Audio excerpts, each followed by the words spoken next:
계시록 1장 8절, 그리고 22장 13절, 그리고 22장 16절 이렇게 해서 세 구절을 같이 한 목소리로 읽도록 하겠습니다. 주 하나님이 이르시되 나는 알파와 오메가라. 이제도 있고 전에도 있었고 장차 올 자요 전능한 자라 하시더라. 나는 알파와 오메가요 마지막이요 시작과 마침이라. 나 예수는 내 사자를 보내어 이것들을 너희에게 증언하게 하였노라. 나는 다윗의 뿌리요 자손이니 곧 광명한 새벽별이라 하시더라. 아멘. 이번에 어떻게 하다 보니까 성탄절부터 지금 연이어서 삼위일체 설교만 지금 오늘까지, 또 오늘 또 송구영신 예배까지도 또 삼위일체로 또 말씀을 좀 나누도록 하겠습니다. 시작과 끝이라고 하는 이 알파와 오메가 속에 담겨 있는 삼위일체 하나님을 오늘 발견하고 나누는 시간을 좀 갖도록 하겠습니다. 여러분, 사람은 시간 속에 살고 있고 공간 속에 살고 있습니다. 사람은 시간과 공간이 겹치는 곳에서 살고 있습니다. 그래서 시간과 공간 속에서 사람을 만나고 또 갈등하고 이별하고 용서하면서 살아갑니다. 시간도 시작이 있고 끝이 있고요, 공간도 시작이 있고 끝이 있습니다. 그래서 우리는 시간의 시작과 끝을 정하고 공간의 시작과 끝을 정해서 서로 만나고 살고 헤어지고 떠나게 되고 그렇게 하는 과정을 겪고 있습니다. 그래서 누군가 만난다고 한다면 장소를 정해야 하고 시간을 정하는 것이 꼭 중요합니다. 경상도 사투리 때문에 서울 남자랑 이게 참 헷갈리는 조크가 있죠. 대구 여성이 하도 예뻐 보이길래 서울 남자가 데이트를 신청을 했더니 대구 여성이 그랬습니다. 데이트하면 안 될까요? 은지에 했더니 토요일 오후입니다. 네.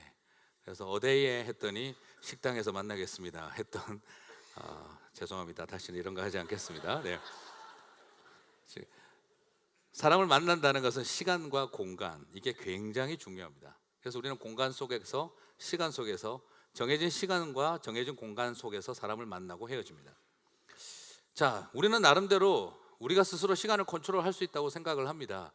그래서 오늘 예배는 8시부터 9시 50분까지, 그리고 또한 물론 컨트롤 안 되는 건 설교 시간입니다만 많은 것들을 우리는 시간을 컨트롤하고 살아갑니다. 그리고 또한 공간도 우리는 어디가 시작점이고 어디가 끝이라는 것을 알고 있습니다.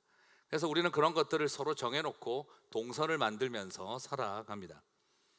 아침이 있고 저녁이 있는 것처럼 우리에게는 시간의 시작과 끝이 있다고 누구나 알고 있고, 그리고 공간도 어디선가 시작되어져서 어디선가 끝이 난다는 것을 우리도 알고 있습니다.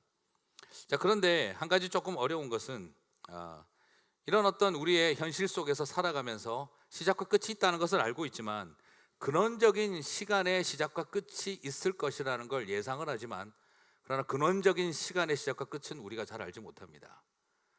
모든 공간이 입구가 있고 출구가 있는 것처럼 시작과 끝이 있다는 것을 알고 있지만, 그리고 건물의 출입구가 있고 옥상이 있는 것다는 것을 다 알고 있지만, 그러나 근원적인 본질적인 공간의 출발은 어디며 본질적인 공간의 끝은 어딘가, 그것은 우리가 잘 알기가 어렵습니다. 2017년을 마감하고 2018년을 새로 시작하면서 우리는 시간의 시작과 끝에 지금 우리는 서 있습니다. 시간의 시작과 공간의 시작과 시간의 끝과 공간의 끝이라고 하는 그 변곡점에서 우리는 햇빛처럼 시간도 직선일 거라고 생각을 하고 살아가고 있습니다. 그런데 헷갈리는 것은 과연 시간은 직선일까 싶기도 하고, 그리고 햇빛은 또 과연 직선일까 하는 질문도 생깁니다. 지금 무슨 천체물리학 시간도 아니고 이게 지금 뭔 이야기를 하나 하는 생각이 드실 것 같아요. 인간이 가지고 있는 오감과 지식으로는 우리가 눈에 보이는 것들을 가지고 시작을 알고 끝을 아는 것처럼 생각을 하고 시간은 직선처럼 흘러갈 거라고 여기고 있지만, 그러나 우리가 내 눈으로 봤다고 해서 우리가 실체를 바로 이해한다라고 자신 있게 말할 수는 없습니다. 2차원이 3차원을 아무리 보아도 실체를 이해할 수 없습니다. 오로지 앞으로 뒤로만 가는 캐터필라는 내 눈앞에서 옆으로 가는 개를 봤었을 때 이해하기가 어렵습니다. 아니, 저것은 왜 저렇게 걷는가 도무지 이해할 수가 없습니다. 앞으로 뒤로 오로지 직선으로만 갈 수 있는 캐터필라는 하늘에서 자신을 쳐다보고 먹이로 여기고 있는 새의 날개짓을 죽었다 깨어나도 이해할 수가 없습니다. 뭔가 봤다고 생각하지만 그것은 시커먼 그림자가 지나간 것뿐, 새의 실체는 알지도 못한 채 자신이 먹이가 되고 있다는 것을 발견하기도 합니다. 이런 점에 있어서 인간도 또한 마찬가지 어떤 차원과 공간과 시간 속에 제한된 존재입니다. 내 눈으로 봤다고 해서 그것이 실체가 아닐 수 있는 것이고, 내가 시간의 개념 속에서 이해한다고 해서 모든 것이 다 이해된 것이라고 자신 있게 말하기는 어렵습니다. 참 놀랍게도 그러나 성경은 인간의 현실적인 시작과 끝을 보여주는 것도 가능하지만, 그러나 모든 것의 근원적인 시작과 끝, 시간의 근본적인 출발과 끝이 무엇이고, 그리고 공간의 근원적인 출발과 끝이 무엇인지를 우리에게 가르쳐주는 지식이 있습니다. 바로 하나님의 말씀을 알아간다는 것, 하나님을 알아간다는 것은 바로 우리가 스스로 만들어갈 수 없는 시작과 끝이라고 하는 그 두 가지의 갈림길을 우리가 깨닫고 은혜 받을 수 있는 특권이 성도에게는 주어져 있습니다. 아무리 그것을 알고 나면, 우리의 시간과 우리의 공간의 시작과 끝이 아니라는 것을 알고 난다면, 내가 하나님의 시간과 하나님의 그 손길과 하나님의 인도하심 아래 머무르고 있다고 하는 것을 안다고 난다면, 아무리 늦게 시작해도 늦은 것이 없고, 아무리 빨리 끝나도 빨리 끝난 것이 없다는 것을 발견하게 됩니다. 그래서 육체를 가지고 살고 있으면서도 우리는 육적 생명을 살지 않고 우리는 영적인 생명을 살아갈 수 있는 것입니다. 땅에서 시간을 살아가고 있지만 이미 우리는 하늘의 시간을 살고 있는 것과 같습니다. 그래서 성경은 우리들에게 말씀하고 있는 것이죠. 너희는 이미 영생을 얻었느니라. 우리가 어떻게 영원한 생명을 가지고 살아갈 수 있을까? 우리가 생각하는 시간과 공간 속에서는 그것은 말도 안 되는 이야기고 이해할 수 없는 이야기입니다. 그러나 예수님은 우리들에게 분명히 말씀하셨습니다. 너희 안에는 하나님 나라가 임했다라고 하셨습니다. 하나님 나라는 지금 우리 안에 임하는 것이 아니라 죽어서 언젠가 가야 될 것 같은데, 예수님은 우리들에게 하나님 나라가 임했다라고 하는 전혀 이해할 수 없는 공간의 개념을 우리들에게 던져주셨습니다. 그리고 또한 예수님은 이 땅에 육신의 생명을 살아가고 있는 저와 여러분에게 이미 너희는 영원한 생명, 이터널 라이프를 얻었느니라 라고 말씀하고 계십니다. 육의 생명을 살아가고 있는 우리가 어떻게 이터널 라이프를, 시간을 가질 수가 있습니까? 영원성을 가질 수 있습니까? 이것이 신비입니다. 예수 그리스도 안에 있는 자들에게는 이 땅을 살아가면서도 내 안에 하나님의 나라가 임하는 것을 경험하게 되어지고, 그리고 예수 그리스도 안에 있는 자에게는 육신의 시간을 살아가고 있으면서도 불구하고 이터널 라이프, 영원한 생명을 살 수 있는 그런 은혜가 있습니다. 사랑하는 성도 여러분, 송구 영신 예배 참 피곤하다 하는 생각이 드시겠습니다만, 저는 이것이 너무 신비롭습니다. 땅을 살아가면서 하늘을 살아가는 삶, 육의 생명을 살면서 영원한 생명을 살 수 있는 삶, 복음 가운데 있고 예수 그리스도 안에 있는 자에게 주어진 가장 아름다운 특권은 바로 다른 시간을 살고 다른 공간을 산다는 것이죠.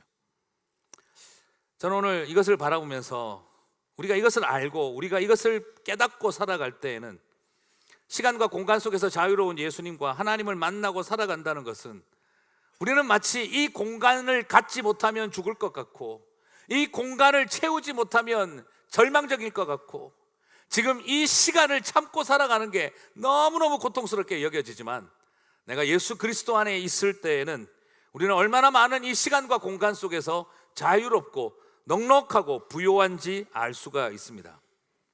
그래서 사랑하는 성도 여러분, 오늘 시작과 끝이 겹치는 이 마지막, 한 해의 마지막 날, 저는 여러분에게 이 부탁을, 도전을 드리고 싶습니다. 시작을 알고 끝을 아는 사람, 이 세상의 시간의 시작과 이 세상의 시간의 끝, 이 세상의 공간의 시작과 이 세상의 공간의 끝을 아는 것으로 멈추지 아니하고 하늘의 시간과 하늘의 공간을 누리며 살아가는 사람의 평화와 자유와 넉넉함이 저와 여러분 가운데 풍성하게 되시기를 주님의 이름으로 축복합니다.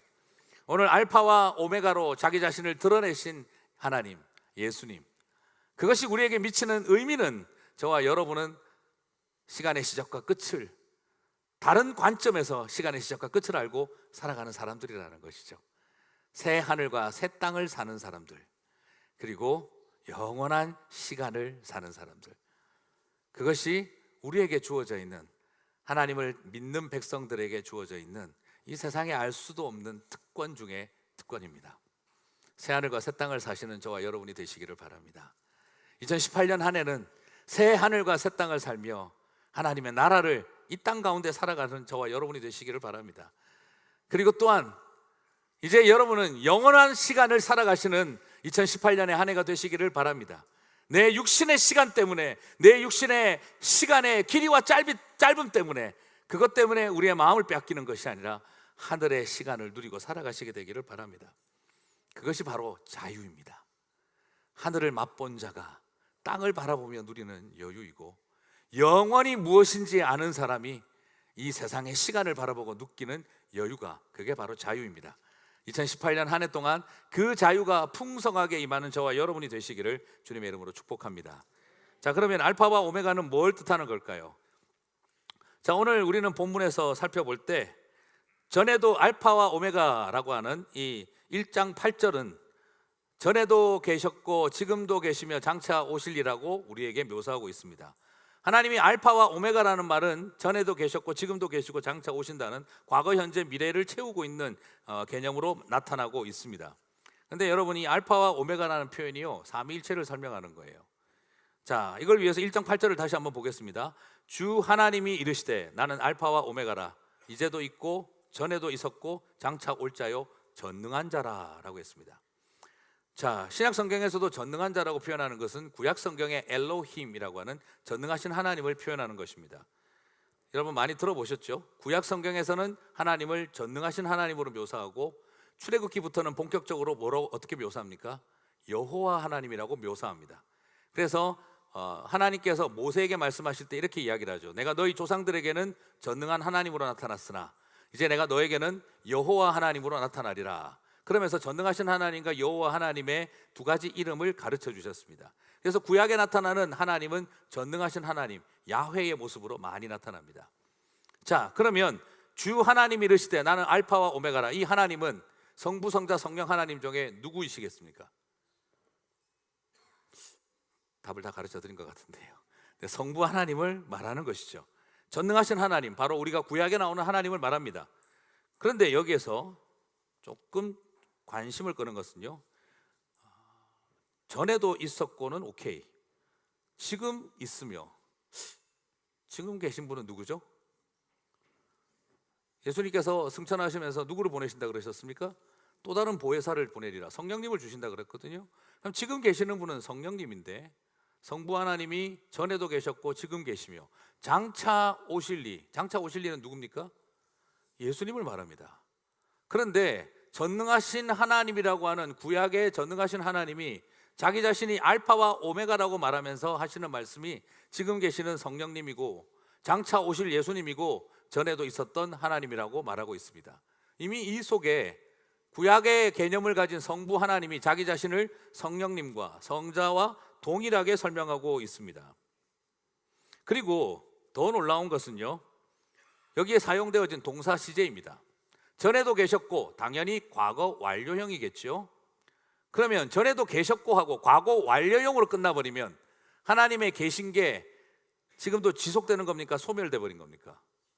없어져 버린 거죠. 그러면 전에도 계셨던 하나님은 없어져 버린 게 됩니다. 그러면 하나님의 존재를 과거에 대한 묘사를 할 때 완료형을 써버리면 어떻게 될까요? 하나님의 소멸을 말해버립니다. 그래서 독특하게도 이런 표현에 대해서 헬라어 성경은 어떻게 동사 시제를 표현하고 있냐 그러면 바로 imperfect active입니다. 미완료 능동태로 사용하고 있어요. 전에도 갈수록 점이 가경이다 지금 생각하고 계신 것 같은데요. 자, 전에도 계셨건데 완료형이 아니라 imperfect active예요. 미완료 능동태예요. 전에도 계시고 있으시며가 되는 거예요. 지금 있으시고 장차 오실 이는 당연히 미래형이 되어야 되겠죠. 그런데 동사 시제가 현재 분사형입니다. present participle입니다. 그러면 장차 오실 입니까? 장차 오고 계시는 이십니까? 오고 계시는 이에요. 어렵게 생각하지 마시고 쉽게 이야기하면 딸내미가 전화 왔습니다. 엄마 어디야? 엄마 지금 집에 다 왔다. 과거 시제를 사용하면 안 되는데 엄마 다 왔다. 엄마가 집에 들어왔습니까? 안 들어왔습니까? 안 들어왔는데 우리 엄마는 뭐라고 하시죠? 다 왔다. 무슨 뜻이죠?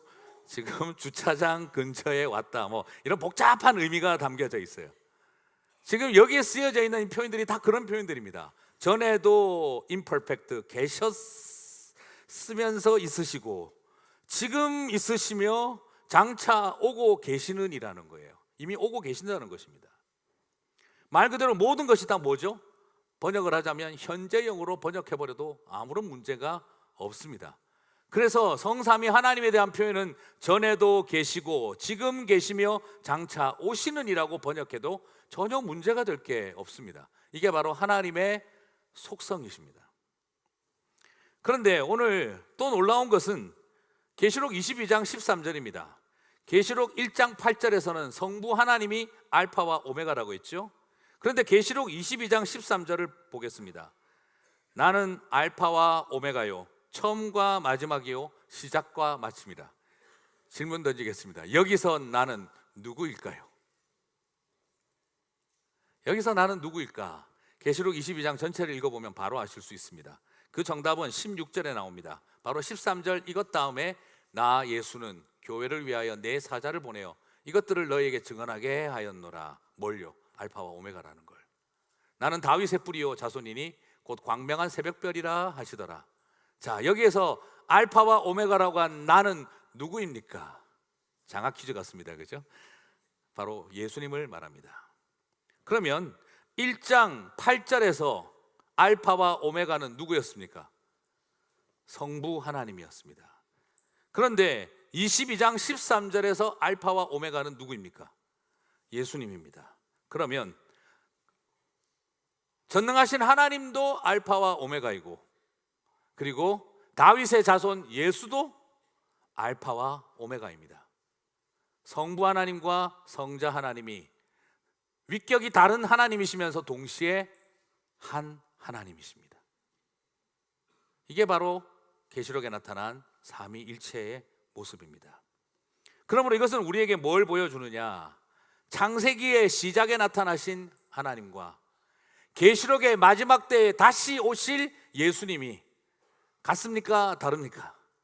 한 하나님이신 것을 보여주고 있습니다.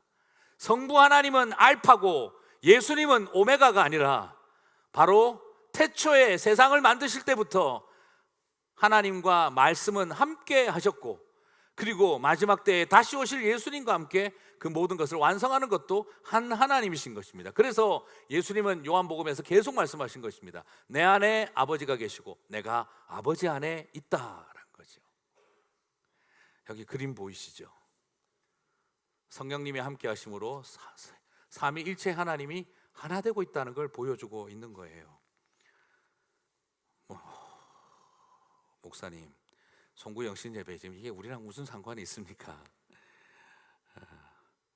근데 여러분 이게 뭐냐 그러면은요, 시작과 끝이, 우리는 시간의 시작과 끝이 어디냐, 공간의 시작과 끝이 어디냐가 궁금한데, 더 중요한 것은 시작과 끝이 누구냐 하는 것을 아는 거예요. 우리의 시간과 우리가 세상을 살아가는 공간, 근원적인 시간과 근원적인 공간, 그 모든 것은 시간과 공간에서 출발점이 있는 게 아니라 그 시작과 끝이 누구냐를 아는 것에 달려 있다는 것입니다. 저는 이것을 여러분에게 말씀을 드릴 때 이것이 우리에게 위로고 소망이 될 줄 믿습니다. 시작과 끝, 한 해를 마감하고 새해를 열어가는 지금 이 시간, 저는 여러분이 예수님으로 시작하고 예수님으로 마치시게 되기를 바랍니다. 나의 시작도 예수님이요 나의 마침도 예수님이라. 우리가 그것을 알고, 그런데 시작과 마침이신 그분이 영원한 현재형이라는 것을 아는 것입니다. 전에도 계셨다가 소멸된 것도 아니요, 지금 안 계시고 앞으로 먼 뒤에 오실 분이 아니라 전에도 계시고 지금 있으시며 장차 오고 계시는 분이라고 하는 이 영원한 현재형으로 성삼위일체 하나님이 우리와 함께하고 계신다는 것이고, 그리고 우리의 시간은 바로 하나님으로 시작하여 하나님으로 끝나는 존재. 그러므로 우리는 이 세상의 시간과 공간 속에 제한당하며 그것 때문에 울고 웃으며 살아가는 것이 아니라 오직 그분만을 바라보고 소망을 갖고 살아갈 수 있다는 것입니다. 새로운 시간의 마침과 시작의 자리에 변곡점에 서 있는 저와 여러분에게 도전하고 싶습니다. 예수님으로 시작하고 예수님과 함께 살고 예수님으로 마치시게 되기를 바랍니다. 그래서 나는 시간과 공간의 비밀을 아는 사람으로서 육의 생명을 살고도 영원한 생명을 살며, 그리고 세상의 공간을 살면서도 하늘을 디디고 사는 것이지요. 그리고 알파와 오메가라는 이 표현은 더 의미가 있습니다. 유대인들이 헬라어를 쓰지는 않았겠죠. 유대인들 입장에서 이 말을 쓴다면 알렙과 타우입니다. 히브리어 알파벳으로 본다면 A는 알렙이고, 그리고 마치는 Z는, 오메가는 타우입니다. 히브리어는 상형 문자라서 글자가 만들어지게 되는데 배경이 있습니다. 모양을 가지고 따온 거죠. 중국 한자와 같이. 그러면 알파벳 A는 히브리어에서 뭐냐? 소를 말합니다. 힘을 상징하고 재물을 뜻합니다. 그러면 히브리어 알파벳의 맨 마지막인 타우는 어떤 모양을 가지고 만들었느냐? 이렇게 생겼습니다. 크로스드 스틱스입니다. 못을 박아 놓았던 나무 조각, 나무를 엮어 놓은 모양을 보고 마지막 알파벳을 만들었어요. 나는 알파와 오메가라, 저는 이렇게 좀 해석하는 걸 썩 좋아하지는 않지만 그래도 굉장히 이 의미는 구약학자에게 제가 질문을 할 때 가능하다라고 했기 때문에 말합니다. 바로 알파와 오메가라는 말은 뭘 말하느냐? 재물이고 크로스드 스틱스, 십자가를 뜻하는 것입니다. 그러므로 나는 알파와 오메가라는 말은 벌써 십자가에서 제물로 돌아가실 예수님을 상징하는 말이었다는 것도 우리가 살펴볼 수가 있습니다. 우리에게 중요한 시간과 모든 것의 마지막은 바로 예수님이라는 걸 발견하게 되는 것이죠. 그리고 이제 두 번째로 알파와 오메가, 처음과 마지막이요 시작과 마침이라고 했습니다. 22장 13절에서는 알파와 오메가를 처음과 마지막, 시작과 마침이라고 했는데요, 처음과 마지막이라는 말은 시간적 개념으로 사건의 시작과 마침을 의미합니다. 동시에 장소의 의미로 최초의 장소와 사건이 종결된 장소를 말합니다. 헬라어가 가지고 있는 독특성은 굉장히 복잡한 세분화된 의미를 갖고 있는데, 이 처음과 마지막이라는 표현은 사건의 시작이라는 표현이고, 그리고 마지막이라는 표현도 사건의 마지막이라는 뜻이 되고, 그리고 또한 장소의 출발점이고 사건이 종결되어진 장소라는 뜻을 가지고 있습니다. 무슨 말이죠? 제한된 시간과 공간을 말합니다. 3차원적인 개념을 말하고 있습니다. 그런데 우리에게 좀 도전되어지는 두 번째 의미는 시작과 마침이라는 표현이에요. 이것은 헬라인들이 철학에서 철학적인 용어로 굉장히 많이 쓴 표현입니다. 앞에 표현은 일상적인 용어로 많이 썼던 표현이고, 뒤에 쓰여진 시작과 마침이라는 표현은 철학자들이 철학 용어로 많이 썼던 표현입니다. 그게 바로 뭐냐면 무한대의 근원, 기원을 말하는 것이고, 그리고 마침이라는 표현은 끝이 보이지 않는 목적과 고울이라고 하는 추상적 개념입니다. 그래서 앞에의 처음과 마지막이라고 하는 것은 제한된 시간과 공간 속에서의 시작과 끝을 말하고, 뒤에 나오는 시작과 마침이라는 이 표현은 근원을 찾기 위한 궁극적인 무제한성의 기원을 향한 것을 말하면서 동시에 끝이 어딘지 알 수 없는 궁극적 목적을 찾는 것을 말합니다. 알파와 오메가라는 것은 결국 뭘 말하느냐? 무한한 기원과 무한한 목적을 우리들에게, 그것이 누구에게 있느냐? 예수님 안에 있다는 것이죠. 그리고 예수님은 우리가 살아가는 이 세상의 시간과 공간의 시작과 출발점이고, 그리고 이 세상을 뛰어넘은 근원적인 시간과 공간의 출발점이고 끝이라고 하는 것을 우리들에게 보여주고 있다는 것입니다. 사랑하는 성도 여러분, 이건 결국 뭘 말하는 것입니까? 우리 안에 살아가고 있는 60평생, 70평생, 80평생, 90평생을 살아가는 이제 100세의 시대인데, 그것을 살아가고 있는 우리들에게 주어진 시간과 공간의 시작과 끝이 예수님이고, 그리고 우리의 수명과 우리의 발로 다 밟을 수 없는 시공간을 뛰어넘은 시작과 목적도 바로 예수님에게 있다는 것이죠. 이것이 우리에게 주어져 있는 믿음의 비밀인 줄 믿습니다. 그래서 하나님의 사람들은 육체를 살면서 영혼을 살고, 세상의 시간을 살면서 하늘의 시간을 살고, 땅을 디디고 살면서 천국을 살고, 육신의 생명을 살면서 영생을 사는 것입니다. 사랑하는 성도 여러분, 왜 우리는 이곳에서 하나님의 나라를 디디고 살 수 있을까? 왜 우리는 이 땅에서 벌써 영원한 생명을 누리고 살 수 있을까? 그것은 바로 예수님이 알파와 오메가, 처음과 나중이요 시작과 마침이기 때문입니다. 여러분, 이 비밀을 깨닫고 시간과 공간 안에서 멋지게 사시고, 시간과 공간을 뛰어넘어 영원을 바라보는 삶이 되시기를 주님의 이름으로 축복합니다. 요한계시록은요, 왜 이런 것을 적어놨을까요? 백성들 어렵게 가르치려고 한 게 아니에요. 알파요 오메가 끝이라는 거예요. 제가 한국에 있던 교회에서는 어떤 분이 기도를 하다가 실수를 하셨대요. 알파요 오메가요 이렇게 해야 기도가 넘어가잖아요, 그죠? 근데 이분이 기도하다가 실수를 하셨어요. 알파요 오메가이신 하나님 이렇게 넘어가지 않습니까? 근데 알파요 오메가요 하고 나니까 수습이 안 되는 거예요. 그래서 알파요 오메가이신 하나님 이래야 되는데 알파요 오메가요 가만히 있으시더니 시그마이신 하나님 그래가지고 그날 예배 시간 대박 웃었다고 제가 들었어요. 시그마 같은 거 없습니다. 알파와 오메가 다음에 무슨 시그마가 필요하겠습니까? 차라리 알파요 오메가요 롤렉스이신 이렇게 하시는 게 더 낫지 않았나, 저는 그 생각도 들었던데요. 이 알파와 오메가를 아는 게 무슨 의미가 있었느냐, 사도 요한에게는 한없는 위로였습니다. 이제 우린 끝이구나, 반모섬에 갇혀서 우린 끝이구나 생각하고 있었어요. 우리의 생명의 끝을 로마가 결정한다고 생각했어요. 로마의 황제가 결정하는 줄 알았어요. 반모섬이 땅끝이라고 생각했어요. 그런데 이걸 다 보고 난 반모섬의 요한은 무슨 생각을 하게 된 것일까요? 그들이 우리를 끝을 낼 수 없고 이 감옥 속에 갇혀서 아무것도 할 수 없다 할지라도 나는 땅끝에 갇혀 있는 게 아니라는 것. 그때 하나님이 그에게 뭘 보여주십니까? 하늘에서 내려오는 새 예루살렘 성을 보여주신 것이죠. 14만 4천 명의 성가대가 하늘 곡조를 울려 퍼지며 장엄한 찬송을 부르고 있는 것을 들었던 것이죠. 그 조그만한 감옥 안에서 하늘 성가대 14만 4천 명의 찬양 소리를 들은 것입니다. 그 작은 감옥 안에서 새 예루살렘 성이 임하는 것을 본 것입니다. 이 세상에 시간의 시작과 끝이 어떤 것도 존재할 수가 없고 우리의 시작과 끝을 로마의 황제가 결정하는 것이 아니고 내 공간의 한계를 이 감옥과 섬이 결정하는 것이 아니라 내가 하나님의 손 안에 있음을 보았던 것입니다. 오늘 저와 여러분에게 그 감격이 일어나게 되시기를 주님의 이름으로 축복합니다.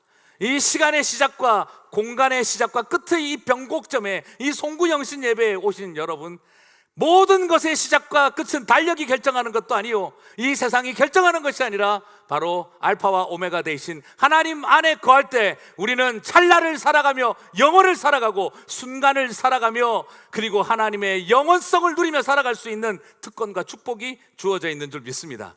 땅을 디디고 살면서도 하늘을 디디고 산책하며 살아가시기 바랍니다. 육신의 생명 속에 두려워하고 살아가는 것이 아니라 영원한 생명을 누리며 살아가는 저와 여러분이 되시기를 주님의 이름으로 축복합니다.